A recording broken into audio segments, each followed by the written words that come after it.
Une jeune fille affronte la pluie, le froid et la douleur, portant dans ses mains non seulement une boîte, mais aussi le poids d'une mission impossible. Dans ses feuilles protégées par des sacs réside la chance de réécrire une histoire. De l'autre côté, un homme puissant vit entouré de richesses et d'un passé qu'il n'a jamais réussi à enterrer. Et lorsqu'il lit ces pages, il découvre qu'il est encore temps de transformer la douleur en amour. Si tu aimes les belles histoires, abonne-toi à notre chaîne et dis-nous en commentaire d'où tu viens. On continue. La boîte des secrets. Chapitre 1. La petite messagère. La pluie tombait à verse sur les ruelles étroites du vieux Montmartre, transformant les pavés centenaires en miroirs liquides qui reflétaient les lumières tamisées de Paris. Dans cette averse impitoyable, une petite silhouette se faufilait entre les passants pressés.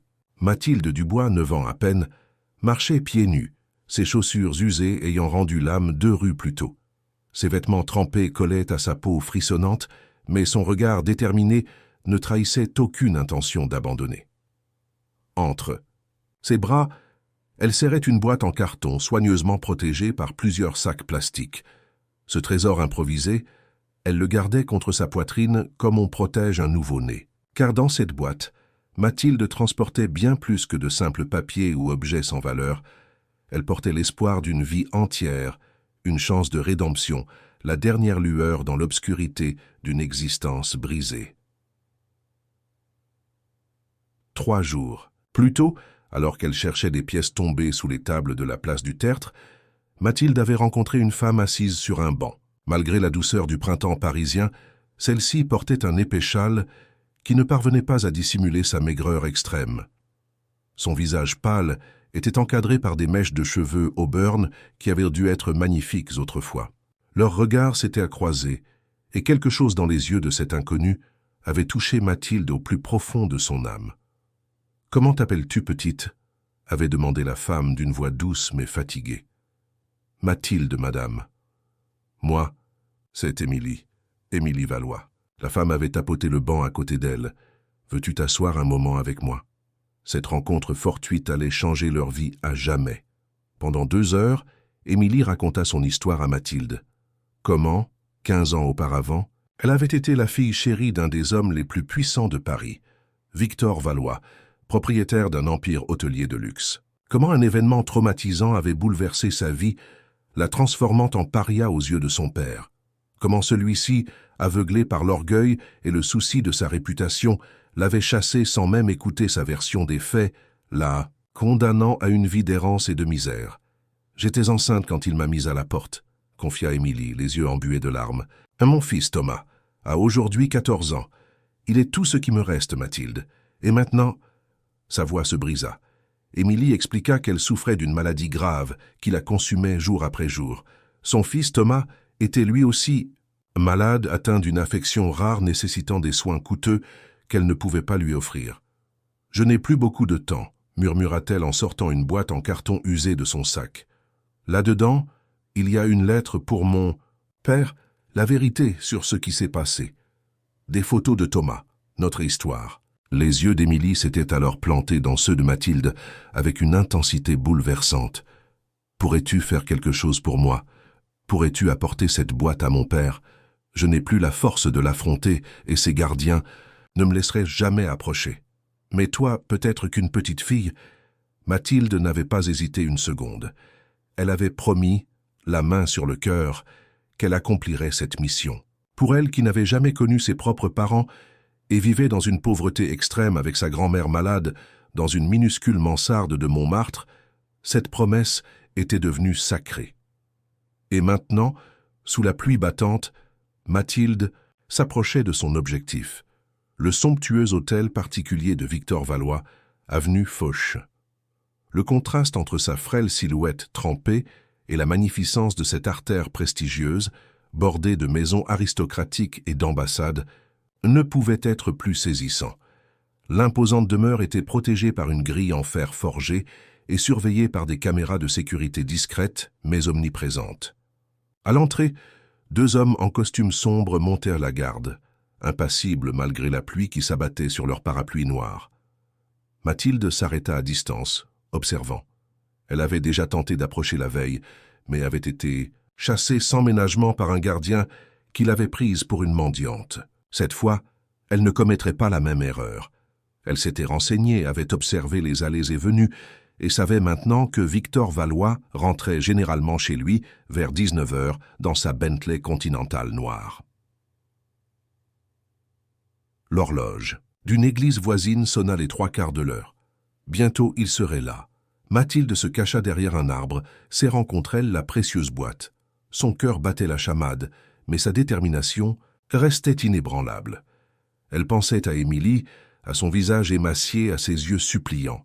Elle pensait à Thomas, qu'elle n'avait jamais rencontré, mais dont elle connaissait le visage grâce aux photos qu'Émilie lui avait montrées. Le ronronnement d'un puissant moteur attira son attention. Une Bentley noire approchait lentement, ses phares perçant le rideau de pluie comme 2 yeux jaunes dans l'obscurité. C'était le moment. Mathilde prit une profonde inspiration, serra la boîte contre sa poitrine une dernière fois, puis s'élança. Elle courut aussi vite que ses jambes fatiguées le lui permettaient, zigzagant entre les flaques d'eau. Les gardiens la repérèrent immédiatement et se mirent en mouvement, mais elle avait l'avantage de la surprise. La voiture ralentit devant le portail qui s'ouvrait automatiquement. La vitre arrière était légèrement baissée. Peut-être Victor Valois voulait-il sentir l'air frais malgré la pluie, ou peut-être fumait-il un cigare. Peu importait la raison, c'était l'opportunité que Mathilde attendait. Dans un effort désespéré, elle se précipita vers la voiture et, juste avant que les gardiens ne l'attrapent, lança la boîte protégée par les sacs plastiques à travers l'ouverture de la vitre. Elle entendit un bruit sourd lorsque l'objet atterrit à l'intérieur, puis sentit des mains puissantes l'agripper par les épaules. « Qu'est-ce que tu fais, petite sauvageonne » grogna l'un des gardiens en la secouant rudement. La voiture s'arrêta brusquement. La portière s'ouvrit et un homme élégant d'une 60aine d'années en sortit, tenant la boîte entre ses mains. Son visage austère, encadré par des cheveux, poivre et sel parfaitement coiffés, affichait une expression de surprise et d'irritation. « Qu'est-ce que c'est que ça ?» demanda-t-il d'une voix autoritaire qui ne souffrait aucune contestation. Mathilde se débattit pour se libérer de l'emprise du gardien et fit face à l'homme qu'elle reconnut immédiatement grâce aux descriptions d'Émilie. « Monsieur Valois, » dit-elle en rassemblant tout son courage, « c'est un message d'Émilie. Votre fille !» Le visage de Victor Valois se figea. Un éclair de stupeur traversa son regard. Pendant un instant, il sembla que le temps s'était arrêté, que la pluie elle-même avait suspendu sa chute. « Ma fille !» murmura-t-il, ses doigts se crispant sur la boîte humide. « Elle est malade, monsieur », poursuivit Mathilde, profitant de cet instant de faiblesse. « Elle et votre petit-fils ont besoin de vous. S'il vous plaît, lisez ce qu'il y a dans cette boîte. » Victor Valois resta immobile, comme frappé par la foudre. Puis, lentement, il reporta son regard sur la petite fille trempée qui se tenait devant lui avec une dignité étonnante, malgré ses vêtements en lambeaux et ses pieds nus. « Laissez-la », ordonna-t-il finalement à ses gardiens. « Amenez-la à l'intérieur. Et vous, » ajouta-t-il en se tournant vers son chauffeur, « garez la voiture. » Chapitre 2. La demeure du passé. L'intérieur de l'hôtel particulier de Victor Valois était à l'image de son propriétaire, imposant, élégant et froid. Des marbres précieux couvraient le sol de l'entrée monumentale, tandis que des œuvres d'art signées par les plus grands maîtres ornaient les murs. Mathilde, qui n'avait jamais mis les pieds dans un tel lieu, regardait autour d'elle avec des yeux écarquillés, oubliant momentanément ses vêtements trempés qui formaient une petite flaque sur le sol immaculé. « Françoise !» appela Victor. Valois d'une voix tendue. Une femme d'un certain âge, vêtue d'un uniforme impeccable, apparut immédiatement. « Occupez-vous de cet enfant. Donnez-lui des vêtements secs et quelque chose à manger. Je serai dans mon bureau. » Sans attendre de réponse, il se dirigea vers une double porte en bois précieux, la boîte fermement serrée entre ses mains. Ses pas résonnaient sur le marbre, comme le battement d'un cœur affolé. « Viens avec moi, ma petite », dit doucement Françoise en prenant Mathilde par l'épaule. « Tu es trempée jusqu'aux os. » Tandis que la gouvernante emmenait Mathilde vers les quartiers du personnel, Victor s'enfermait dans son bureau. Cette pièce, contrairement au reste de la maison, n'avait rien d'ostentatoire. C'était un espace fonctionnel, dominé par un imposant bureau en acajou et des étagères croulant sous le poids de dossiers et de livres. Les seuls éléments décoratifs étaient quelques photographies encadrées d'hôtels luxueux et de cérémonies de remise de prix. Il n'y avait aucune photo de famille, aucune trace d'Émilie. Victor posa la boîte sur son bureau et resta immobile. Un long moment, comme s'il craignait qu'elle n'explose à son contact. 15 ans s'étaient écoulés depuis cette terrible nuit où il avait chassé sa fille unique de sa vie. 15 ans durant lesquels il avait tenté de l'effacer de sa mémoire, de faire comme si elle n'avait jamais existé. Et pourtant pas un jour ne passait sans qu'il ne pense à elle. D'une main, hésitante, il retira les sacs plastiques qui protégèrent la boîte. Le carton était vieux et usé, mais avait été manipulé avec soin. Quelqu'un avait même dessiné des petites étoiles au feutre sur le couvercle. Ce détail, curieusement, touchant, lui serra le cœur. Il ouvrit la boîte. À l'intérieur se trouvait une enveloppe jaunie sur laquelle était écrit simplement « Papa », ainsi qu'un petit album photo et un cahier à la couverture bleue. Victor prit l'enveloppe, la retourna entre ses doigts, puis finalement se décida à l'ouvrir. L'écriture fine et élégante qui couvrait les pages était incontestablement celle d'Émilie. Cette écriture qu'il avait vue évoluer au fil des années, depuis les premiers dessins maladroits de la maternelle jusqu'aux dissertations brillantes du lycée. « Mon cher papa », commençait la lettre, « si tu lis ces mots, c'est que je n'ai plus beaucoup de temps devant moi. » Les mains de Victor se mirent à trembler violemment. Il dut s'asseoir pour poursuivre sa lecture. Pendant ce temps, dans les quartiers du personnel, Mathilde avait été confiée aux bons soins de Françoise, qui s'était avérée être bien plus qu'une simple gouvernante. Depuis 30 ans au service des Valois, elle était l'âme discrète mais essentielle de cette maison. Elle avait vu naître Émilie, l'avait vue grandir, s'épanouir, puis disparaître brutalement de leur vie. « Voilà, tu seras mieux une fois séché », dit-elle en enveloppant Mathilde dans une grande serviette, après lui avoir fait prendre un bain chaud. « Je vais te trouver des vêtements. J'ai gardé quelques affaires qui appartenaient à... » Elle s'interrompit, comme si le simple fait de prononcer ce nom était devenu tabou dans cette maison. « À Émilie » compléta Mathilde, innocemment.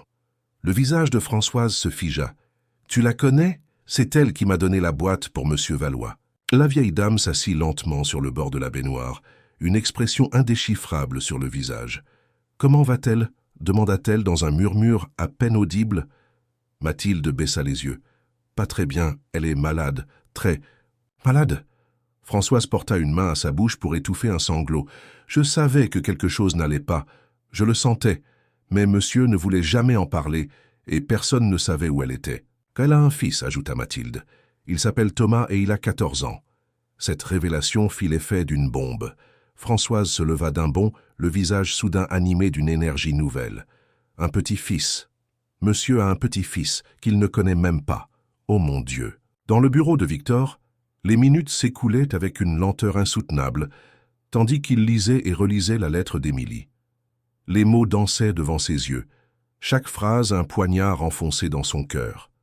Elle lui racontait tout, l'agression dont elle avait été victime cette nuit-là, son désespoir face à son rejet, sa grossesse découverte quelques semaines plus tard, sa vie de galère pour élever seul son fils, ses efforts acharnés pour lui offrir une vie décente malgré la pauvreté, puis la maladie qui les avait frappés tous les deux.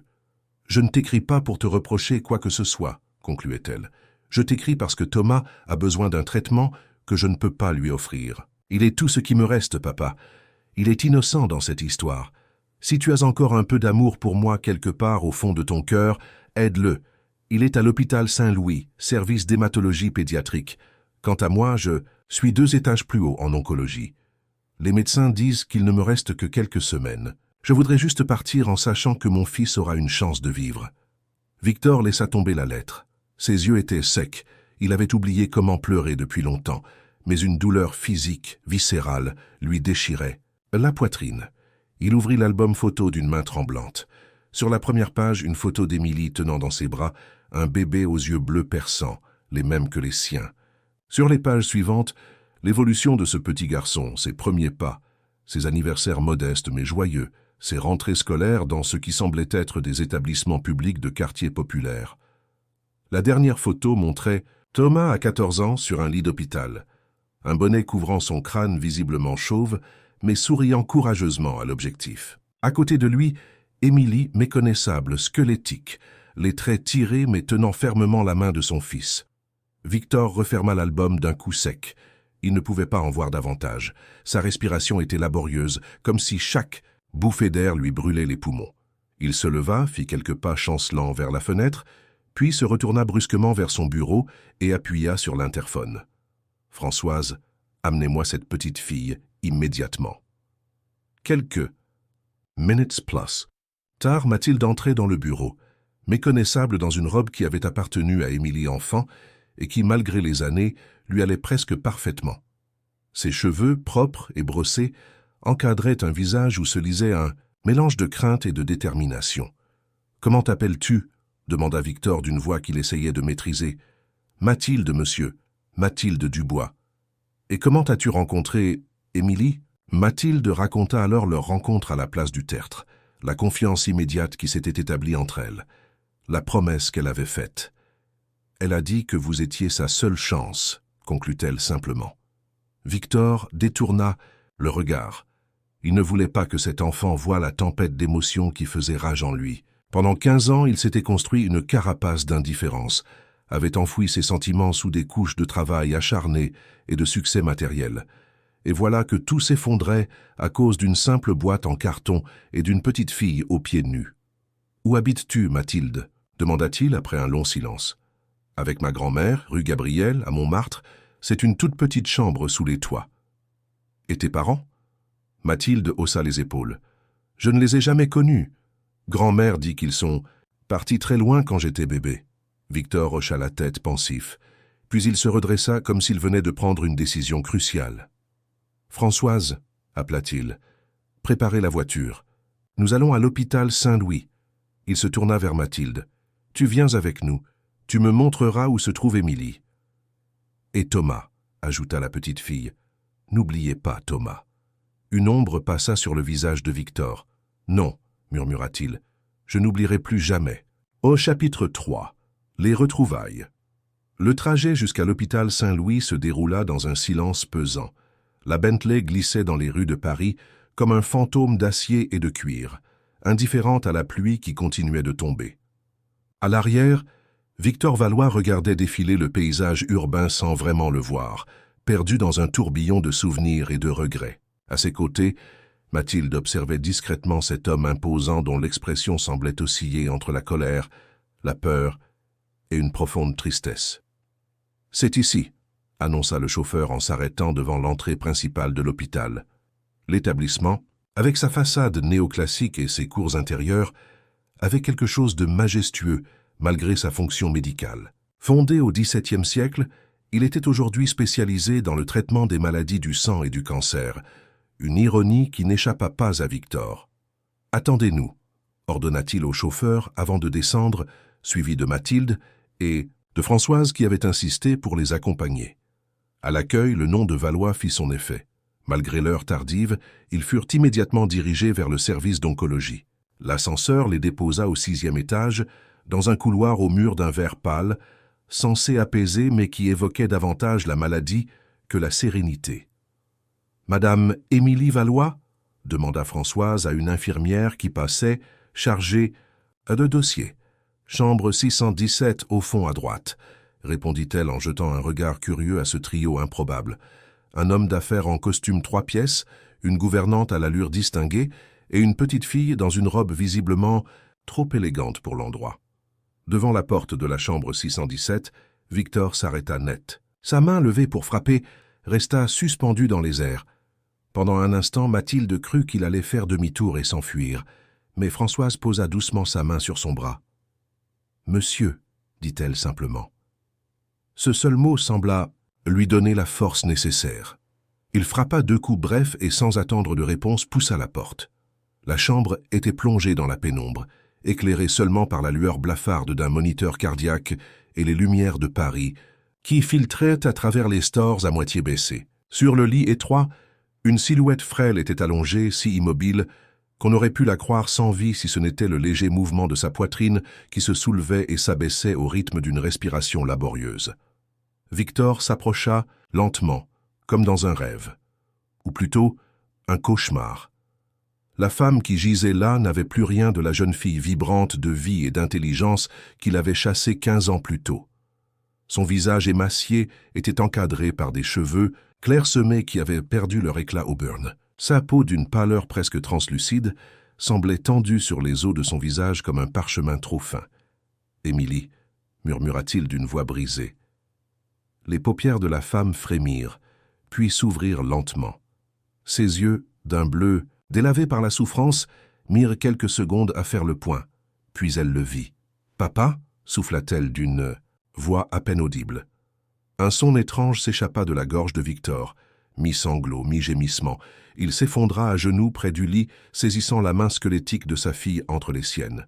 « Je suis là », dit-il, les mots s'étranglant dans sa gorge. « Je suis là, ma petite fille. » Des larmes silencieuses commencèrent à couler sur les joues creuses d'Émilie. « Tu es venue » murmura-t-elle. « J'avais tellement peur que tu ne viennes pas. »« J'aurais dû venir il y a 15 ans, » répondit-il, la voix tremblante de remords. « J'aurais dû t'écouter, te croire, te protéger. Pardonne-moi, Émilie, je t'en supplie, pardonne-moi. » Un faible sourire éclaira le visage de la jeune femme. « Il n'y a rien à pardonner, papa. C'était il y a si longtemps. » Elle tourna légèrement la tête et aperçut Mathilde qui se tenait en retrait près de la porte aux côtés de Françoise. « Tu as réussi, » dit-elle avec une lueur de fierté dans le regard. « Tu as tenu ta promesse. » Mathilde s'approcha, timidement. « Je vous avais dit que je le ferais. »« Françoise ?» La voix d'Émilie se brisa d'émotion en reconnaissant la gouvernante. « Toi aussi, tu es venue. » La vieille dame ne put retenir ses larmes. Elle s'avança et prit la main libre d'Émilie. « Ma petite, ma toute petite. » Ce moment de retrouvailles fut interrompu par l'arrivée d'une infirmière qui venait faire sa tournée du soir. Surprise de trouver tant de monde dans la chambre, à cette heure, elle allait protester lorsque Victor se leva et se présenta. « Je suis le père de cette patiente, » dit-il d'un ton qui n'admettait aucune contestation. « Pouvez-vous me dire exactement quel est son état ?» L'infirmière hésita. « Le médecin sera là demain matin, il pourra vous... »« Maintenant, » coupa Victor. « Je veux savoir maintenant. » L'infirmière soupira, puis, baissant la voix pour qu'Émilie ne puisse l'entendre, expliqua la situation. Cancer du pancréas, stade avancé, métastase au foie et aux poumons. Les traitements classiques n'avaient plus d'effet. Les médecins avaient évoqué la possibilité d'un protocole expérimental, mais le coût était exorbitant et non pris en charge par la sécurité sociale. De plus, l'état général de la patiente était si dégradé que les chances de succès étaient minimes. « Je me fiche du coût, » répliqua Victor. « Je veux qu'elle reçoive ce traitement expérimental, dès demain. » L'infirmière parut sceptique. « Monsieur, ce n'est pas si simple. Il y a des procédures, des autorisations à obtenir. Faites venir le chef de service, immédiatement. » Pendant que Françoise accompagnait l'infirmière pour trouver le médecin de garde, Victor retourna auprès d'Émilie. Une question brûlait ses lèvres, mais il hésitait à la poser, craignant la réponse. Ce fut Émilie qui aborda le sujet. « Tu veux voir Thomas, n'est-ce pas ?» Victor hocha la tête, incapable de parler. « Il est 2 étages plus bas, » dit-elle. Faiblement. « Service d'hématologie pédiatrique, chambre 415. Il a une forme rare de leucémie. Les médecins disent qu'il aurait besoin d'une greffe de moelle osseuse, mais nous n'avons pas trouvé de donneur compatible. » Victor ferma les yeux un instant, comme pour encaisser le choc. « Je vais m'en occuper, » promit-il. « Je vais faire venir les meilleurs spécialistes. Nous trouverons un donneur. » Un pâle sourire effleura les lèvres d'Émilie. « Il te ressemble. Tu sais, il a tes yeux et ton entêtement. » Cette simple phrase fit vaciller Victor, son petit-fils, son sang. Un enfant qu'il n'avait jamais vu, qui grandissait à quelques kilomètres de chez lui pendant qu'il s'enfermait dans sa tour d'ivoire, s'imaginant que l'argent et le pouvoir pouvaient combler le vide béant de son existence. « Je veux le voir, » dit-il d'une voix étranglée. Émilie acquiesça faiblement. Mathilde peut y conduire, elle l'a rencontré plusieurs fois, ils s'entendent bien. Victor se tourna vers la petite fille qui avait observé toute la scène en silence. « Tu connais mon petit-fils » Mathilde hocha la tête. « Je lui ai rendu visite avec Émilie. Je lui ai apporté des livres de la bibliothèque municipale parce qu'il s'ennuie à l'hôpital. Il aime beaucoup les histoires d'aventure et les livres sur les étoiles et les planètes. Cette information, si simple, si concrète, sur les Goût de ce petit-fils inconnu toucha Victor au plus profond de son être. Thomas n'était plus une abstraction, une photo dans un album. C'était un garçon réel avec des passions, des rêves, une personnalité. « Emmène-moi à lui », dit-il à Mathilde. Avant de quitter la chambre, il se pencha vers Émilie et déposa un baiser sur son front. « Je reviens vite », promit-il. « Repose-toi. » Dans le couloir, ils croisèrent Françoise qui revenait avec un médecin à l'air fatigué, mais attentif. Victor lui donna des instructions rapides. Rester auprès d'Émilie, s'assurer qu'elle ne manquait de rien, et l'appeler immédiatement, s'il y avait le moindre changement. Puis, guidé par Mathilde, il prit l'escalier pour descendre au 4e étage. Le service d'hématologie pédiatrique était différent. Les murs étaient ornés de dessins colorés et de personnages de bandes dessinées. Une tentative touchante d'égayer un lieu où la souffrance était omniprésente. « C'est là », dit Mathilde, en s'arrêtant devant la porte de la chambre 415. Victor inspira profondément, puis frappa doucement. Une voix juvénile, quoique fatiguée, répondit « Entrez ». La porte s'ouvrit sur une chambre semblable à celle d'Émilie, mais avec quelques touches personnelles. Des dessins punaisés au mur, un petit poster du système solaire, quelques livres empilés sur la table de chevet. Et sur le lit, un adolescent au visage pâle et émacié, un bonnet bleu couvrant son crâne dégarni par les traitements. Mais ce qui frappa Victor, ce furent les yeux. Des yeux d'un bleu profond, intelligent, scrutateur, exactement les mêmes que ceux qu'il voyait chaque matin dans son miroir. « Thomas » dit-il d'une voix à peine audible. Le garçon le dévisagea avec curiosité. « Qui êtes-vous » Mathilde s'avança. « Thomas, c'est ton grand-père, Monsieur Valois. Je lui ai apporté la boîte de ta maman. » Un éclair de compréhension traversa le regard du jeune garçon. Il se redressa légèrement dans son lit, grimaçant sous l'effet de la douleur que ce simple mouvement lui causait. « Mon grand-père » répéta-t-il comme pour tester la sonorité de ces mots étrangers. Puis, après un moment de silence, « Maman m'a parlé de vous. » Chapitre 4. Promesses et espoir. « Ta mère t'a parlé de moi ?» La voix de Victor trahissait son appréhension. Que pouvait bien avoir dit Émilie à son fils à propos de l'homme, qui l'avait rejeté dans son moment de plus grand besoin? Thomas hocha lentement la tête. « Elle m'a dit que vous étiez un homme important, que vous dirigiez des hôtels de luxe, que vous aviez beaucoup de responsabilités. » Victor resta silencieux, attendant la suite, l'accusation inévitable. « Elle m'a aussi dit que vous l'aviez beaucoup aimé avant. » Ces simples mots frappèrent Victor avec la force d'un uppercut. Après tout ce qu'il lui avait fait subir, Émilie avait choisi de ne pas empoisonner l'esprit de son fils avec de la rancœur. Elle avait préservé l'image de ce grand-père absent, laissant à Thomas la possibilité de se forger sa propre opinion. « C'est vrai, » répondit-il enfin, la gorge nouée. « Je l'ai aimé plus que tout au monde, et j'ai commis la plus grande erreur de ma vie en la laissant partir. » Il s'approcha du lit, hésitant. Thomas l'observait avec une intensité troublante, comme s'il cherchait à déceler la vérité derrière les mots de cet étranger qui était pourtant de son sang. « Je peux m'asseoir » demanda Victor en désignant la chaise près du lit. Thomas acquiesça. Mathilde, sentant qu'ils avaient besoin d'intimité, murmura qu'elle allait attendre dans le couloir. « Non, reste » dit Thomas en lui tendant la main. « S'il te plaît. » La petite fille sourit et vint s'asseoir au pied du lit, comme si c'était une habitude entre eux. Un silence inconfortable s'installa. Victor regardait son petit-fils, cherchant désespérément quoi dire, comment combler 15 années d'absence en quelques phrases. « Alors, tu aimes les livres sur l'espace » demanda-t-il finalement, se rappelant ce que Mathilde avait mentionné. Le visage de Thomas s'illumina légèrement. « Oui, surtout l'astronomie.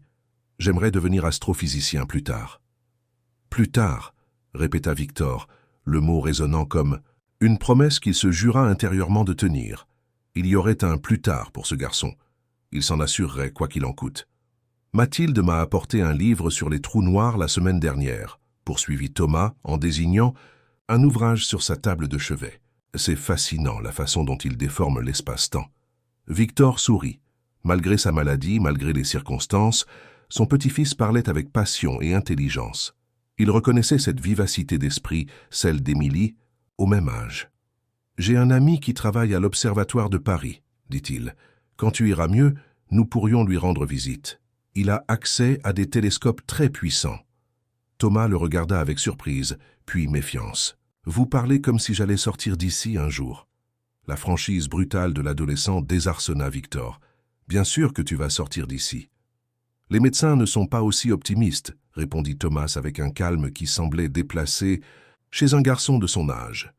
Ils pensent qu'il me faudrait un donneur de moelle compatible, mais la probabilité d'en trouver un à temps est faible. Victor se pencha en avant, posant ses mains sur le bord du lit. Écoute-moi bien, Thomas. Je ne suis pas un homme qui accepte facilement la défaite. Si les médecins de cet hôpital ne peuvent pas t'aider, nous en trouverons d'autres. S'il faut chercher un donneur compatible à l'autre bout du monde, je le ferai. Tu m'entends? Je le ferai. Thomas le dévisagea longuement, comme s'il évaluait la sincérité de ses paroles. Puis, lentement, il hocha la tête. D'accord. Ce simple mot contenait une acceptation qui alla droit au cœur de Victor. Pas un pardon. Il était trop tôt pour cela, mais une ouverture, une possibilité. La conversation fut interrompue par l'arrivée d'une infirmière qui venait faire les contrôles nocturnes. Elle parut surprise de trouver des visiteurs à cette heure tardive, mais comme à l'étage d'Émilie, le nom de Valois fit son effet. « Thomas a besoin de repos », dit-elle néanmoins avec fermeté. « Vous pourrez revenir demain. » Victor se leva à contre-cœur. « Je reviendrai demain matin, promit-il à Thomas, et nous parlerons de ton traitement. Je vais m'occuper de tout, d'accord ?» L'adolescent acquiesça, visiblement fatigué par cette conversation émotionnellement chargée. Avant de partir, Victor hésita, puis, dans un geste maladroit mais sincère, se pencha et posa sa main sur celle de son petit-fils. « Bonne nuit, Thomas. »« Bonne nuit, grand-père », répondit le garçon après une légère hésitation. Ce mot, prononcé pour la première fois, résonna aux oreilles de Victor comme la plus belle des musiques. Dans le couloir, il s'appuya contre un mur, soudain submergé par l'émotion. Mathilde l'observait avec une sagesse bien au-delà de ses 9 ans. « Vous allez les aider, n'est-ce pas ?» demanda-t-elle. Victor se redressa, retrouvant sa posture imposante. « Oui, Mathilde, je vais les aider, et je vais commencer dès maintenant. » Il sortit son téléphone portable et composa un numéro. Malgré l'heure tardive, son interlocuteur décrocha immédiatement. « Docteur Moreau ?» Victor Valois à l'appareil. « J'ai besoin de vous à l'hôpital Saint-Louis, immédiatement.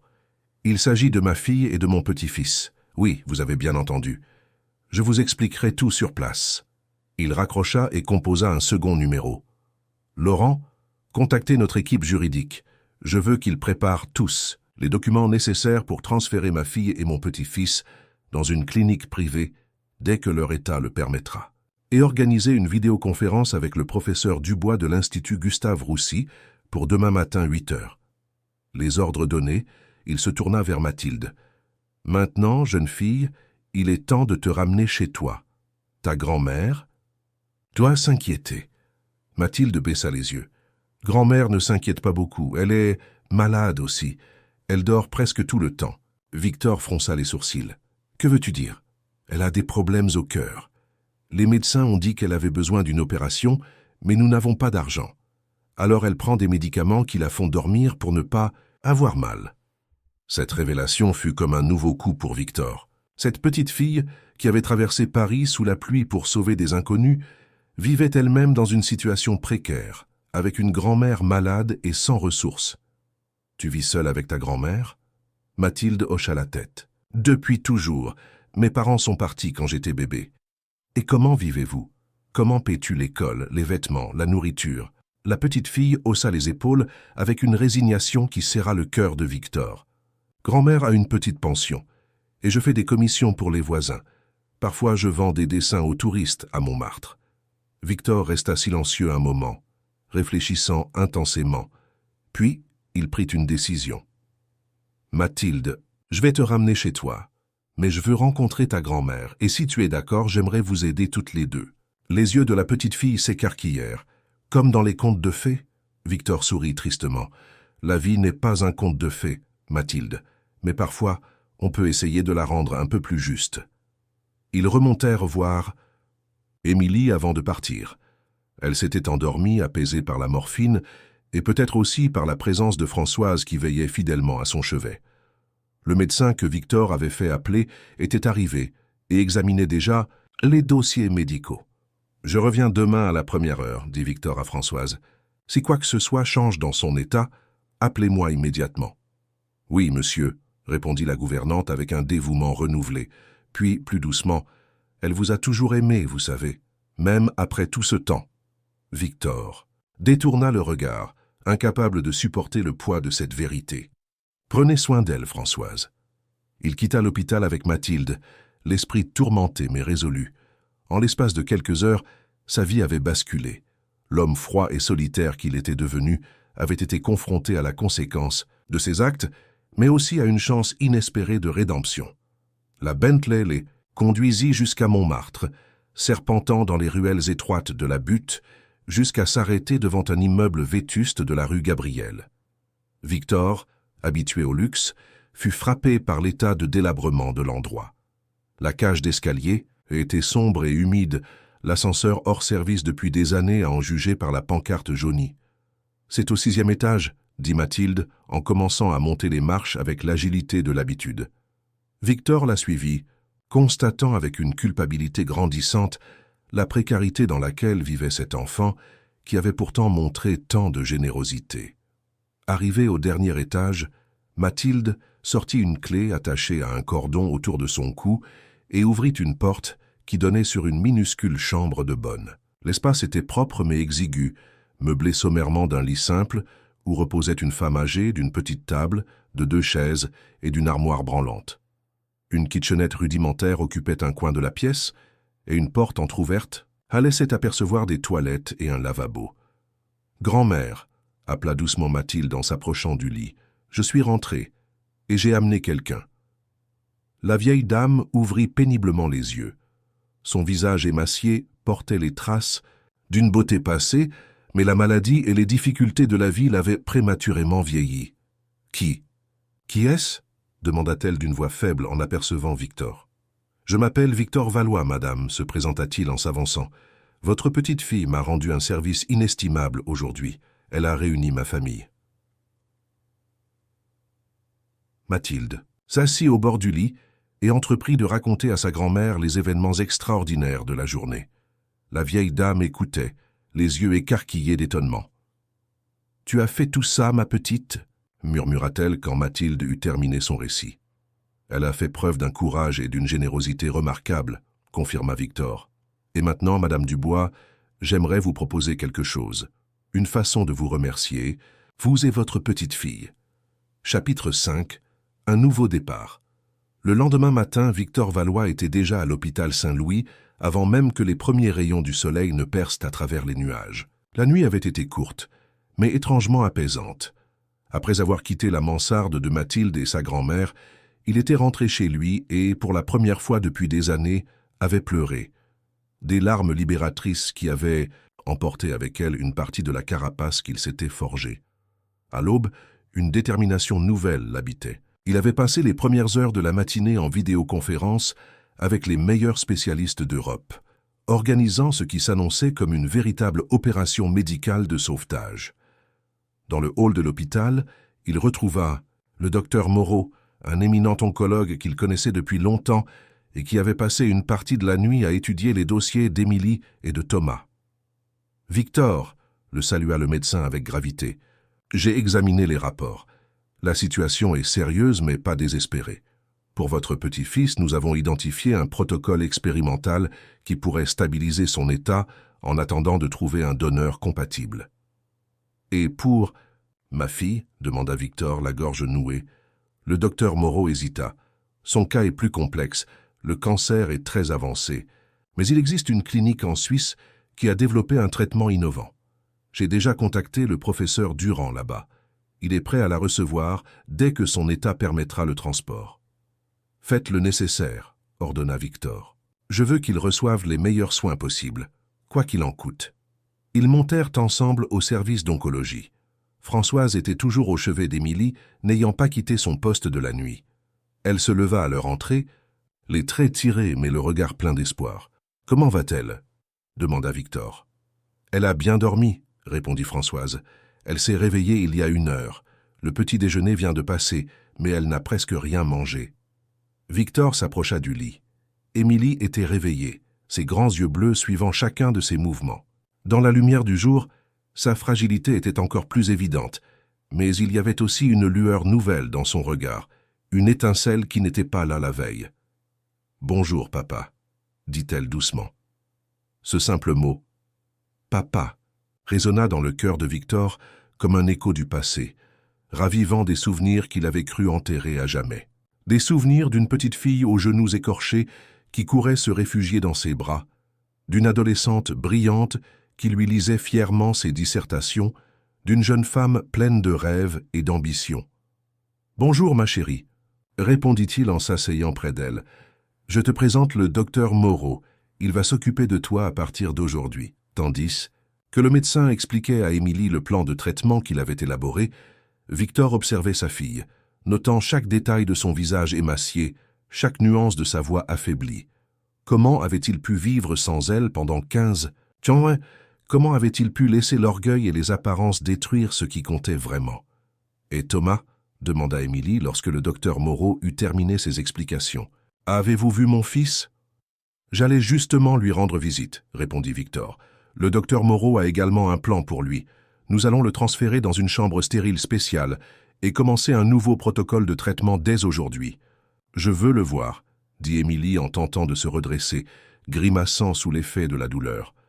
Victor posa doucement une main sur son épaule. « Tu le verras bientôt, je te le promets. Mais pour l'instant, tu dois te reposer et reprendre des forces. » À contre-cœur, Émilie se rallongea. « Tu lui diras que je l'aime, que je suis désolé de ne pas pouvoir être avec lui en ce moment ?»« Je lui dirai, » promit Victor. Puis, après une hésitation, « Émilie, il y a autre chose dont je dois te parler. Il s'agit de Mathilde et de sa grand-mère. » Il lui raconta sa visite dans la mansarde de Montmartre, l'état de santé préoccupant de Madame Dubois, les conditions de vie précaires de la petite fille qui avait pourtant fait preuve d'une générosité extraordinaire. « J'ai pris une décision, » conclut-il. « Je vais les aider. Madame Dubois va être transférée dans une clinique cardiologique pour y recevoir les soins dont elle a besoin. Quant à Mathilde, je lui ai proposé de venir habiter chez moi pendant ce temps. » Émilie sourit faiblement. « Elle est extraordinaire, n'est-ce pas? Une petite fille qui a tout risqué pour aider des inconnus. »« Elle me rappelle quelqu'un, » dit doucement Victor. « Une petite fille au grand cœur que j'ai eu la chance d'avoir comme fille. » Les larmes montèrent aux yeux d'Émilie. Victor prit sa main, la serrant délicatement comme s'il craignait de la briser. « Je vais réparer mes erreurs, Émilie, je te le jure, pour toi, pour Thomas, et même pour cette petite Mathilde qui nous a réunis. » Laissant Émilie aux bons soins de Françoise et du docteur Moreau, Victor descendit au service d'hématologie pédiatrique. Dans la chambre de Thomas, l'ambiance avait changé.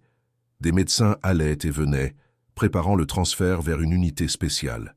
L'adolescent, assis dans son lit, observait cette agitation avec un mélange de curiosité et d'appréhension. « Bonjour Thomas, » dit Victor en entrant.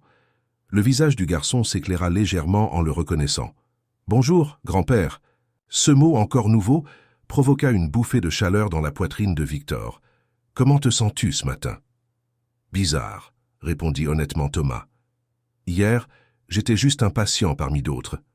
Aujourd'hui, on dirait que je suis devenu une célébrité. Les médecins n'arrêtent pas d'entrer et de sortir. » Victor sourit. « C'est parce que nous allons te transférer dans une unité spéciale pour commencer un nouveau traitement. Le docteur Moreau pense qu'il pourrait vraiment t'aider. » Thomas jeta un regard méfiant vers la porte. « Maman dit toujours qu'il ne faut pas se faire trop d'espoir, que c'est dangereux. »« Ta mère est une femme sage, » concéda Victor. « Mais parfois, l'espoir est exactement ce dont nous avons besoin. » Il s'assit au bord du lit. « Thomas, je sais que nous nous connaissons à peine. Je sais que je n'ai pas été présent dans ta vie jusqu'à maintenant, mais je veux que tu saches que cela va changer. Je serai là, à chaque étape du chemin. » L'adolescent l'étudia attentivement. « Pourquoi? Pourquoi maintenant, après toutes ces années ?» La question était directe, sans artifice, comme seuls les enfants savent les poser. Victor prit une profonde inspiration. « Parce que j'ai commis une terrible erreur il y a 15 ans. J'ai laissé ma fierté et ma colère m'aveugler. J'ai rejeté ta mère quand elle avait le plus besoin de moi. Et chaque jour depuis, j'ai vécu avec ce regret, même si je refusais de l'admettre. Maintenant, j'ai une chance de réparer cette erreur, de vous aider tous les deux, et je ne la laisserai pas passer. » Thomas garda le silence un moment, digérant ses paroles. Puis il demanda, Et si le traitement ne marche pas? Si je ne guéris pas? Victor sentit son cœur se serrer devant la lucidité de cet adolescent confronté trop tôt à sa propre fragilité. Alors nous essaierons autre chose, et encore autre chose après cela. Je ne renoncerai pas, Thomas. Pas cette fois. Un léger sourire apparut sur le visage pâle du garçon. D'accord. Ce simple mot contenait une confiance qui toucha Victor plus profondément que n'importe quel discours élaboré. Ta mère m'a demandé de te dire qu'elle t'aime, ajouta-t-il. Elle est désolée de ne pas pouvoir venir te voir pour l'instant, mais elle pense à toi. Je sais, répondit Thomas. Dites-lui que je l'aime aussi, et que je vais être courageux. La matinée passa à une vitesse vertigineuse. Les transferts d'Émilie et de Thomas vers des chambres spéciales furent organisés. Des spécialistes arrivèrent de toute l'Europe, convoqués par Victor Valois, dont l'influence et la fortune ouvraient toutes les portes. Un jet privé fut affrété pour aller chercher un médecin japonais réputé pour ses travaux innovants sur les leucémies rares. En début d'après-midi, Victor se rendit à Montmartre. Il avait organisé le transfert de Madame Dubois vers une clinique cardiologique réputée où elle serait opérée dès que possible. Mathilde, quant à elle, préparait quelques affaires dans un petit sac à dos usé. « Tu es sûr que tu veux venir habiter chez moi ?» lui demanda Victor, conscient du bouleversement que cela représentait pour une enfant de son âge. Mathilde hocha la tête avec assurance. « Grand-mère sera bien soignée à la clinique, et je pourrai aller voir Thomas et Émilie tous les jours si j'habite chez vous. » Sa logique était implacable, sa détermination touchante. Victor ressentit une vague d'affection pour cette petite fille qui, en l'espace de quelques jours, avait changé tant de vies, y compris la sienne. De retour à son hôtel particulier de l'avenue Foch, Victor fit visiter les lieux à Mathilde. La petite fille contemplait avec émerveillement les salons majestueux, les œuvres d'art, les meubles anciens. Mais ce qui la fascina le plus fut la bibliothèque, une vaste pièce aux murs tapissés de livres du sol au plafond. « Je n'ai jamais vu autant de livres !» s'exclama-t-elle, les yeux brillants. « Tu peux en lire autant que tu veux !» lui dit Victor. « Ils sont à ta disposition. » Françoise, qui les avait rejoints après avoir passé la matinée avec Émilie, avait préparé une chambre pour Mathilde, une belle pièce lumineuse donnant sur le jardin, avec un lit à baldaquin qui semblait tout droit sorti d'un conte de fées. « C'est pour moi ?» demanda Mathilde, incrédule. « Pour toi, confirma Victor. J'espère que tu t'y sentiras bien. » La petite fille posa son maigre sac à dos sur le lit luxueux, créant un contraste saisissant qui résumait à lui seul l'étrangeté de la situation. Puis elle se tourna vers Victor, le visage soudain sérieux. « Monsieur Valois, est-ce que je pourrais retourner à l'école? J'ai des contrôles importants la semaine prochaine. » Cette préoccupation si ordinaire, si enfantine, au milieu de circonstances, si extraordinaire, fit sourire Victor. « Bien sûr, Mathilde, tu continueras à aller à ton école. Et si tu as besoin d'aide pour tes devoirs, nous trouverons quelqu'un pour t'accompagner. » La soirée se passa dans une atmosphère étrange, mélange de tension et d'espoir. Victor partageait son temps entre des appels téléphoniques pour organiser les soins d'Émilie, de Thomas et de Madame Dubois, et des moments plus calmes où il écoutait Mathilde lui raconter sa vie, son école, ses rêves.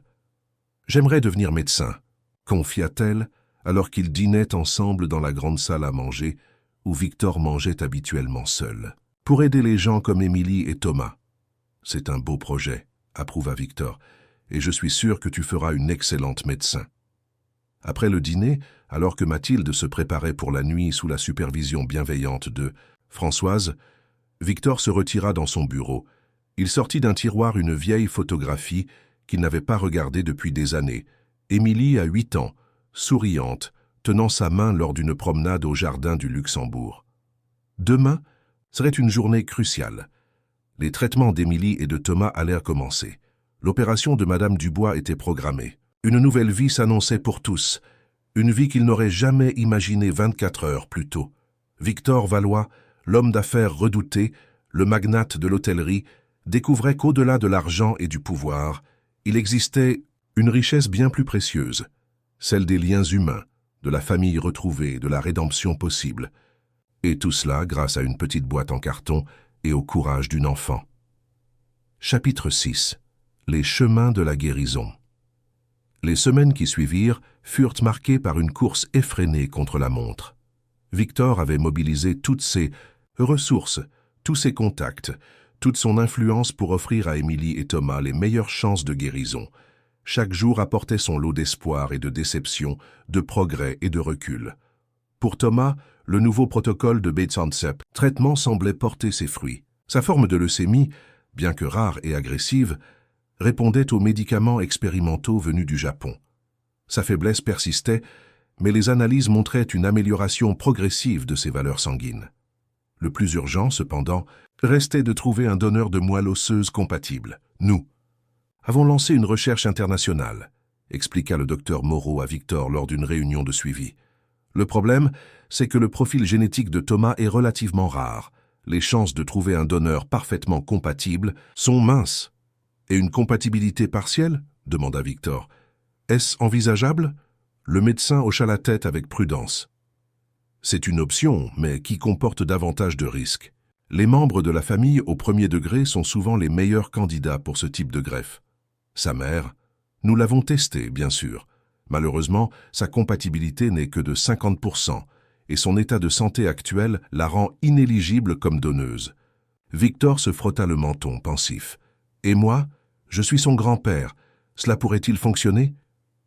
C'est une possibilité que nous devrions explorer, reconnut le docteur Moreau. Je vais organiser les tests nécessaires immédiatement. Pour Émilie, la situation était plus complexe. Son cancer, déjà très avancé au moment du diagnostic, avait envahi plusieurs organes. Le traitement innovant proposé par la clinique suisse avait stabilisé son état, mais sans apporter l'amélioration espérée. Les médecins restaient prudents dans leurs pronostics, parlant de qualité de vie plutôt que de guérison. Mais Victor refusait d'abandonner. Il avait fait venir des spécialistes des 4 coins du monde, financer des recherches, explorer des pistes thérapeutiques expérimentales. Sa détermination était inébranlable. « Tu n'es pas obligé de faire tout ça », lui dit un jour Émilie, alors qu'il lui rendait visite, comme chaque matin. « Je sais que c'est probablement trop tard pour moi. »« Ne dis pas ça, » répondit-il fermement. « Tant qu'il y a de la vie, il y a de l'espoir. » Émilie sourit faiblement. « C'est ce que je disais toujours à Thomas quand les choses allaient mal. Mais parfois, papa, il faut aussi accepter la réalité. » Victor prit sa main, cette main si frêle qu'elle semblait pouvoir se briser au moindre contact. « Ma réalité, c'est que je t'ai retrouvé après 15 ans et que je ne suis pas prêt à te perdre à nouveau. Alors nous allons continuer à nous battre, d'accord ?» Au milieu de cette tourmente médicale, Mathilde s'était adaptée avec une facilité surprenante à sa nouvelle vie. Chaque matin, le chauffeur de Victor la conduisait à son école de Montmartre, puis la ramenait à l'hôtel particulier de l'avenue Foch. L'après-midi, après avoir fait ses devoirs sous la supervision bienveillante de Françoise, elle rendait visite à Thomas et Émilie, leur apportant des dessins, des livres et surtout son énergie contagieuse. C'est comme un rayon de soleil qui entre dans la chambre, disait souvent Thomas en parlant de la petite fille. Une amitié solide s'était nouée entre l'adolescent malade et sa jeune visiteuse. Mathilde lui racontait sa journée à l'école, les derniers potins du quartier, tandis que Thomas lui expliquait les mystères de l'univers, partageant sa passion pour l'astronomie. La grand-mère de Mathilde, quant à elle, avait subi avec succès son opération cardiaque. Elle se remettait lentement dans une clinique de convalescence haut de gamme, où Victor s'assurait qu'elle recevait les meilleurs soins. Mathilde lui rendait visite chaque week-end, lui racontant avec enthousiasme sa nouvelle vie chez Monsieur Valois et les progrès de ses nouveaux amis, Émilie et Thomas. Un mois après la nuit pluvieuse où tout avait commencé, Victor reçut un appel du docteur Moreau. Les résultats des tests de compatibilité étaient arrivés. « Monsieur Valois, » annonça le médecin d'une voix où perçait l'excitation, « vous êtes compatible à 75% avec votre petit-fils. C'est suffisant pour tenter une greffe de moelle. » Au Suse, la nouvelle fut accueillie avec un mélange de soulagement et d'appréhension. La procédure comportait des risques, tant pour le donneur que pour le receveur, mais elle représentait la meilleure chance de guérison pour Thomas. « Quand pouvons-nous procéder ?» demanda Victor sans hésitation. « Nous devons d'abord préparer Thomas. Son système immunitaire doit être complètement supprimé avant la greffe. Cela prendra environ 2 semaines. Pendant ce temps, vous devrez vous soumettre à quelques examens complémentaires et suivre un régime spécifique. Victor accepta toutes les conditions sans discuter. L'idée que son propre corps, son sang, puisse sauver la vie de son petit-fils lui procurait un sentiment étrange et puissant, comme si la nature elle-même lui offrait une chance de rédemption. Le soir même, il annonça la nouvelle à Thomas. L'adolescent, dont le visage s'était légèrement remplumé ces dernières semaines, grâce à un traitement nutritionnel intensif, l'écouta avec attention.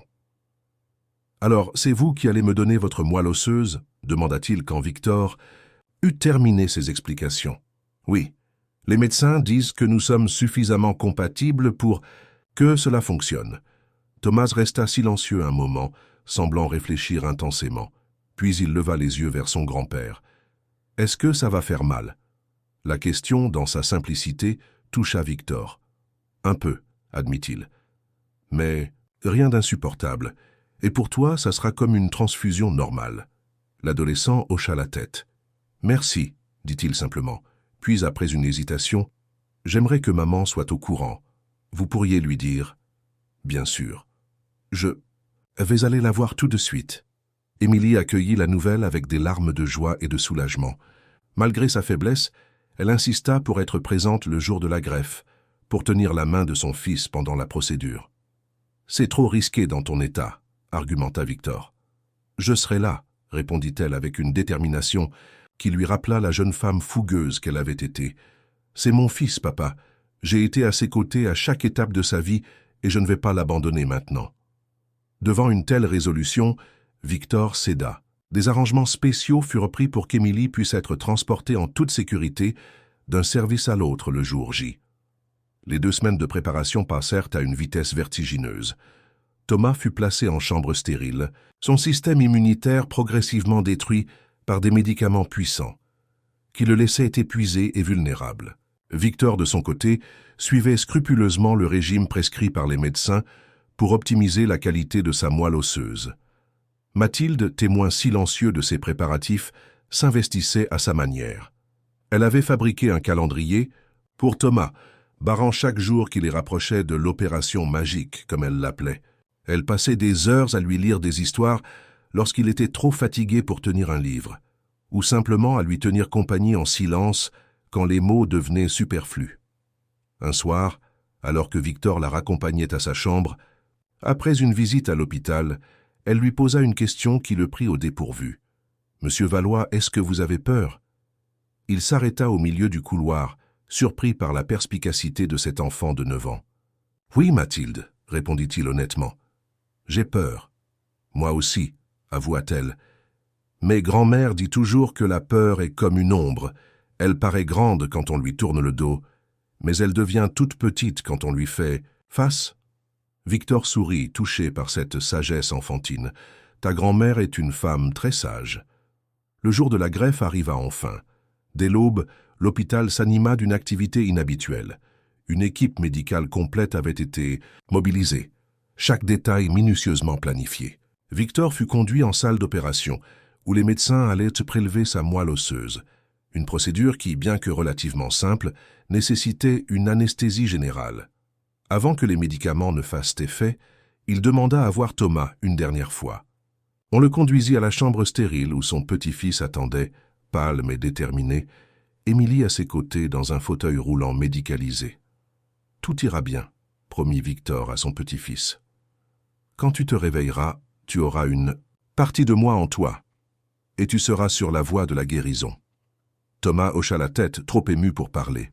Émilie, malgré sa faiblesse, trouva la force de se lever et d'étreindre son père, le premier contact physique véritable entre eux depuis leur retrouvaille. « Merci, » murmura-t-elle à son oreille, « pour tout. » De retour en salle d'opération, Victor s'allongea sur la table, étrangement serein malgré l'appréhension. Alors que l'anesthésie commençait à faire effet, une pensée claire traversa son esprit. Quoi qu'il arrive aujourd'hui, il avait déjà reçu bien plus qu'il n'aurait jamais osé espérer. Une deuxième chance, une famille retrouvée, et peut-être un jour, le pardon. Le prélèvement se déroula sans complication. 2 heures plus tard, Victor se réveillait en salle de récupération, légèrement étourdi mais globalement en bonne forme. Sa première question fut pour Thomas. La greffe est en cours, lui annonça le docteur Moreau. Tout se passe bien, pour l'instant. Votre moelle est de très bonne qualité et le corps de Thomas semble l'accepter sans réaction adverse immédiate. Les heures qui suivirent furent les plus longues de la vie de Victor. Malgré la douleur persistante dans son bassin où les médecins avaient à prélever la moelle osseuse, il insista pour quitter son lit et attendre près de la chambre de Thomas. Émilie était déjà là, le visage marqué par l'anxiété et la fatigue, mais refusant de quitter son poste. Françoise les rejoignit, apportant des cafés et des sandwichs que personne ne toucha. Puis Mathilde arriva, directement après, l'école, son petit visage grave reflétant l'importance du moment. « Comment va Thomas » demanda-t-elle immédiatement. « Nous. »« Attendons » répondit simplement Victor. La petite fille hocha la tête, puis sortit de son sac à dos un dessin qu'elle avait fait en classe, une représentation colorée de Thomas, sous un ciel étoilé, entouré de sa famille. Dans un coin du dessin, on pouvait voir une petite silhouette aux cheveux bouclés qui ressemblait étrangement à Mathilde elle-même. « C'est pour lui, » dit-elle en tendant le dessin à Victor. « Pour quand il se réveillera. » Victor prit le dessin profondément touché par ce geste. « Il l'adorera, » assura-t-il. Enfin, en début de soirée, le docteur Moreau vint les voir, le visage fatigué mais souriant. « La greffe s'est parfaitement déroulée, » annonça-t-il. « Thomas est stable. Il dort maintenant et il va probablement dormir pendant plusieurs heures, mais les premiers signes sont très encourageants. » Un soupir collectif de soulagement parcourut le petit groupe. Émilie fondit en larmes, libérant toute la tension accumulée. Victor, incapable de contenir son émotion, l'enlaça maladroitement, respectant sa fragilité physique tout en lui offrant le soutien dont elle avait besoin. « Quand pourrons-nous le voir » demanda-t-il au médecin. « Demain matin. Pour l'instant, il a besoin de repos absolu, et son environnement doit rester parfaitement stérile. » Ils acceptèrent cette décision, même si l'attente serait difficile. Victor insista pour qu'Émilie retourne dans sa chambre se reposer, promettant de venir la chercher dès qu'il pourrait voir Thomas. Mathilde fut raccompagnée à l'hôtel, particulier par Françoise, qui devait également préparer la maison pour le retour éventuel de Thomas après sa période de récupération à l'hôpital. Resté seul dans le couloir, Victor s'assit sur une chaise inconfortable, ignorant la douleur qui irradiait de son bassin. Il ferma les yeux, submergé par une fatigue qu'il n'avait jamais connue auparavant. Non pas la fatigue d'un homme d'affaires après une journée de négociations difficiles, mais celle, plus profonde et paradoxalement plus satisfaisante, d'un père et d'un grand-père, qui venaient de donner une partie de lui-même pour sauver sa famille. Cette nuit-là, pour la première fois depuis des années, Victor Valois s'endormit avec l'espoir sincère que le lendemain serait meilleur que la veille, non pas en termes de contrat signé ou de profit réalisé, mais en termes de vie sauvée et de liens renoués. Chapitre 7. La boîte des Bneza. Miracle.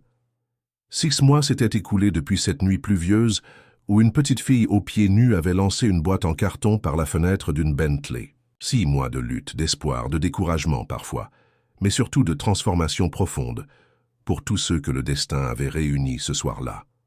Le jardin de l'hôtel particulier de l'avenue Foch resplendissait sous le soleil de juin.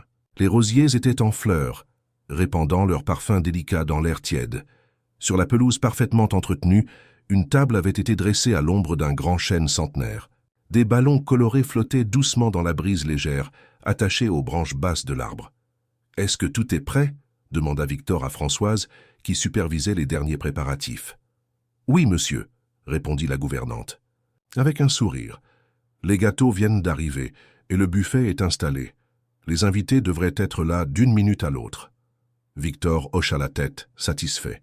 Puis il leva les yeux vers la fenêtre du premier étage, où il pouvait apercevoir la silhouette de Thomas qui observait les préparatifs avec impatience. La greffe de moelle osseuse avait été un succès. Après des semaines d'incertitude, pendant lesquelles chaque jour apportait son lot d'angoisse et d'espoir, le corps de Thomas avait finalement accepté la moelle de son grand-père. Les cellules saines avaient commencé à se multiplier, remplaçant progressivement celles malades. Le chemin vers la guérison avait été long et difficile, marqué par des complications, des infections, des moments de découragement. Mais Thomas avait fait preuve d'une résilience extraordinaire, s'accrochant à la vie avec une détermination qui forçait l'admiration. Aujourd'hui, 6 mois après la greffe, les médecins parlaient officiellement de rémission. Thomas n'était pas encore complètement guéri. Il lui faudrait des années de suivi, de précautions, de médicaments, mais il avait vaincu la maladie, et cela méritait d'être célébré. « Grand-père » appela Thomas depuis la fenêtre. « Je peux descendre maintenant ?» Victor sourit. Ce mot « grand-père » ne manquait jamais de lui réchauffer le cœur. « Attends encore un peu, les invités ne sont pas encore arrivés. » En vérité, il n'y aurait pas beaucoup d'invités à cette petite fête, juste la famille et quelques amis proches. Thomas, encore fragile, ne pouvait pas être exposé à trop de monde. Mais pour le garçon, qui avait passé des mois en chambre stérile, même une petite réunion représentait un événement extraordinaire. Le portail s'ouvrit, laissant entrer une voiture médicalisée. Victor s'avança pour accueillir sa fille. Contrairement à Thomas, Émilie n'avait pas connu de miracle médical. Malgré tous les traitements expérimentaux, tous les spécialistes consultés, son cancer avait continué à progresser. Mais les soins palliatifs avaient amélioré sa qualité de vie, lui permettant de passer du temps précieux avec son fils et son père. Aujourd'hui était un bon jour. Pour elle, son visage émacié s'éclaira d'un sourire lorsque Victor l'aida à descendre de la voiture et à s'installer dans son fauteuil roulant. « Comment te sens-tu » lui demanda-t-il doucement en l'embrassant sur le front. « Heureuse » répondit-elle, simplement. « Où est Thomas ?» Il trépigne d'impatience à l'étage. Je lui ai dit d'attendre encore un peu. Émilie sourit. Il a toujours été impatient, même bébé, il ne tenait pas en place. Victor poussa le fauteuil vers la table dressée sous le chêne. Pendant ces 6 mois, il avait appris à connaître son petit-fils, mais aussi à redécouvrir sa fille. Chaque jour, Émilie lui racontait un morceau de la vie de Thomas, une anecdote, un souvenir. Et à travers ces récits, il reconstituait peu à peu les 15 années perdues. Une autre voiture franchit le portail, celle de la clinique de convalescence où Madame Dubois achevait sa rééducation après son opération cardiaque. La grand-mère de Mathilde, désormais bien plus alerte et enjouée qu'à leur première rencontre, descendit avec l'aide d'une canne. « Bonjour, Victor », salua-t-elle avec chaleur. Leur relation avait évolué au fil des mois. D'abord formelle et distante, elle était devenue une amitié sincère, nourrie par leur affection commune pour Mathilde et par les nombreuses conversations qu'ils avaient eues lors des visites de Victor à la clinique. « Où est ma petite fille ?» demanda Madame Dubois en regardant autour d'elle. Elle devrait arriver d'une minute à l'autre. Elle a insisté pour aller chercher elle-même le cadeau de Thomas. Comme pour confirmer ses paroles, on entendit le claquement caractéristique de la porte d'entrée, suivi de pas précipités dans le hall. « Je suis là », annonça Mathilde en déboulant dans le jardin, les joues rouges d'excitation. Elle tenait dans ses bras un paquet soigneusement emballé. J'ai trouvé exactement ce qu'il voulait. Au cours de ces 6 mois, Mathilde s'était épanouie de façon remarquable. Toujours aussi généreuse et attentionnée, elle avait gagné en assurance grâce à la stabilité retrouvée. Ses résultats de scolaire, déjà bons, étaient devenus excellents. Son rêve de devenir médecin semblait désormais à portée de main, surtout depuis que Victor lui avait promis de financer ses études aussi loin qu'elle voudrait aller. « Thomas peut descendre maintenant ?» demanda-t-elle avec impatience. Victor échangea un regard amusé avec Émilie, puis hocha la tête. « Françoise, pouvez-vous aller chercher Thomas ?» La gouvernante s'éclipsa, pour revenir quelques minutes plus tard accompagnée de l'adolescent. Thomas avait bien changé depuis sa sortie de l'hôpital. Ses cheveux avaient été repoussés, formant une masse de boucles brunes qui lui donnait un air espiègle. Ses joues s'étaient remplumées, et bien qu'il fût encore mince, il n'avait plus cette fragilité inquiétante des mois précédents. « Joyeux anniversaire de greffe !» s'écrièrent-ils tous en chœur lorsqu'il apparut.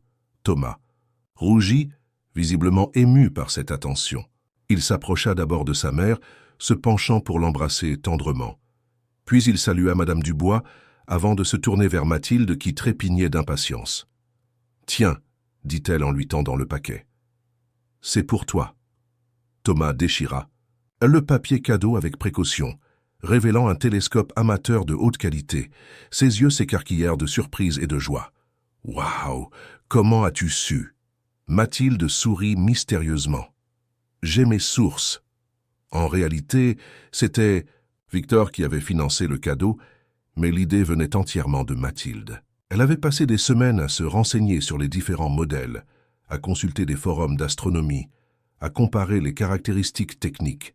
Son sérieux et sa détermination avaient impressionné Victor, confirmant son opinion que cette petite fille était vraiment exceptionnelle. La petite fête se déroula dans une atmosphère de joie simple et sincère.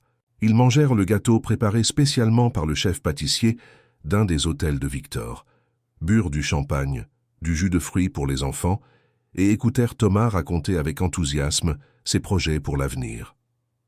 Les médecins disent que je pourrais reprendre l'école en septembre, annonça-t-il fièrement. Pas à temps plein tout de suite, mais quand même. Et si tout va bien, l'année prochaine, je pourrai passer mon brevet comme tout le monde. Et après?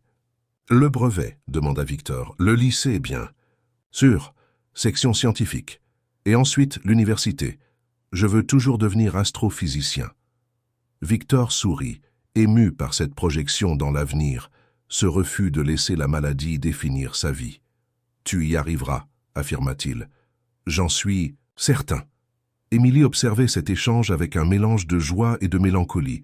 Elle savait qu'elle ne verrait probablement pas son fils réaliser tous ses rêves, mais elle partait sereine, sachant qu'il serait entouré, aimé, soutenu. Alors que l'après-midi touchait à sa fin, que Thomas et Mathilde testaient le nouveau télescope sur la pelouse, sous la supervision enthousiaste de Madame Dubois, Émilie fit signe à Victor de s'approcher. « J'ai quelque chose pour toi », dit-elle, en sortant un petit objet de la poche de son gilet. C'était une boîte, pas plus grande qu'une boîte d'allumettes, soigneusement enveloppée dans du papier de soie. « Qu'est-ce que c'est » demanda Victor, surpris. « Ouvre » répondit simplement Émilie.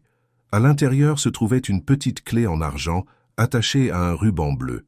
« La clé de notre ancien appartement », expliqua Émilie en voyant l'incompréhension sur le visage de son père. « Celui où nous vivions quand j'étais petite, avant que nous déménagions dans cette maison. Tu te souviens? Tu me la donnais chaque jour quand je rentrais de l'école, pour que je puisse ouvrir la porte moi-même. Ça me faisait me sentir grande et importante. » Victor prit la clé entre ses doigts, submergé par les souvenirs. Bien sûr qu'il s'en souvenait. Émilie avait peut-être 8 ou 9 ans à l'époque. Elle était si fière de porter cette clé, attachée à un ruban, à bleu autour de son cou. « Je l'ai gardée toutes ces années, » poursuivit Émilie. « Même quand je t'en voulais le plus, je n'ai jamais pu me résoudre à m'en séparer. C'était comme un talisman, un rappel d'une époque où je me sentais en sécurité, aimée. » Des larmes montèrent aux yeux de Victor. « Et maintenant, tu me la rends ?» Émilie sourit doucement. « Je n'en ai plus besoin. Ces derniers mois m'ont apporté bien plus que ce simple souvenir. Tu m'as rendu mon père, Victor. Tu as donné à mon fils un avenir. Tu as pardonné. Et j'ai pardonné aussi. » Victor serra la petite clé dans sa main, incapable de parler tant l'émotion l'étreignait. Ce simple objet métallique symbolisait tant de choses. La confiance perdue puis retrouvée. L'amour qui avait survécu aux épreuves. La résilience d'une famille brisée puis reconstituée. « Merci », murmura-t-il finalement. « Pour cette clé, mais surtout pour ton pardon, je ne le mérite pas. »« Le pardon ne se mérite pas, papa, » répondit doucement Émilie. « Il se donne, c'est ce qui le rend si précieux. » Un appel joyeux de Thomas interrompit ce moment d'intimité. « Maman, grand-père, venez voir. On peut déjà voir Vénus. » Victor aida Émilie à manœuvrer son fauteuil roulant sur la pelouse jusqu'au petit groupe rassemblé autour du télescope. Thomas, les yeux brillants d'excitation, leur expliqua comment régler l'appareil, ou regarder ce qu'il pourrait en voir plus tard dans la soirée quand le ciel serait plus sombre. Debout dans ce jardin baigné par la lumière dorée du soleil, couchant, entouré de sa famille retrouvée et élargie, Victor Valois mesurait le chemin parcouru depuis cette nuit pluvieuse. Il avait perdu 15 années par orgueil et entêtement. Il ne perdrait pas une minute de plus. La vie était fragile. Il le savait mieux que quiconque maintenant. Émilie n'avait peut-être plus beaucoup de temps, malgré tous les efforts déployés pour la sauver. Mais chaque jour passé ensemble était un cadeau précieux, une occasion de créer des souvenirs qui survivraient à leur séparation. Thomas grandissait, s'épanouissait, rêvait d'étoiles et de galaxies lointaines. Mathilde construisait patiemment son avenir, déterminée à devenir médecin pour aider les autres comme elle avait aidé cette famille. Madame Dubois profitait d'une seconde jeunesse, libéré de la douleur qui l'avait handicapé pendant tant d'années. Et lui, Victor, découvrait sur le tard les joies simples de la vie familiale, de l'amour partagé, du temps donné sans compter. Tout cela grâce à une petite boîte en carton confiée aux mains courageuses d'une enfant par une mère désespérée. Une boîte qui avait contenu bien plus que des lettres et des photos. Elle avait renfermé l'espoir, l'amour et la possibilité d'une rédemption. Une boîte de secrets devenue une boîte de miracles. Alors que la première étoile apparaissait, dans le ciel du soir, Victor Valois se fit une promesse silencieuse.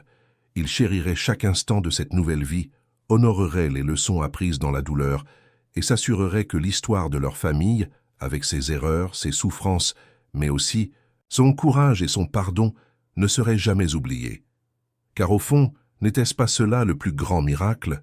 Non pas la guérison physique, aussi précieuse soit-elle, mais la guérison des cœurs brisés, la reconstruction des ponts effondrés, la redécouverte de l'amour que l'on croyait perdu à jamais. « Grand-père » La voix de Thomas le tira de ses réflexions. « Tu veux regarder Jupiter ?» On commence à la voir. Victor s'approcha du télescope, posant une main affectueuse sur l'épaule de son petit-fils. « Montre-moi » dit-il simplement. Et tandis qu'il se penchait pour observer la planète lointaine, Victor comprit que sa véritable richesse n'avait jamais résidé dans ses hôtels de luxe, ses comptes en banque ou sa réputation dans le monde des affaires. Elle était là, autour de lui, dans les sourires de ces êtres qui étaient devenus sa famille. Par le sang pour certains, par le cœur pour d'autres. Une richesse qu'aucune fortune ne pourrait jamais acheter. Fin de l'histoire. Chers auditeurs, nous espérons que l'histoire de Mathilde, Victor et Thomas vous a ému. Pour continuer ce voyage émotionnel, nous avons préparé une playlist spéciale avec des histoires tout aussi captivantes. Retrouvez-la en cliquant sur le lien à votre gauche. Si cette histoire vous a touché, n'oubliez pas de vous abonner à notre chaîne et de laisser un j'aime à cette vidéo. Chaque jour, nous vous proposons des histoires uniques qui explorent la complexité de la vie et la beauté des relations humaines. Ne manquez pas nos prochains contenus. Nous vous attendons dans les commentaires pour partager vos impressions sur cette histoire de rédemption et d'amour inconditionnel.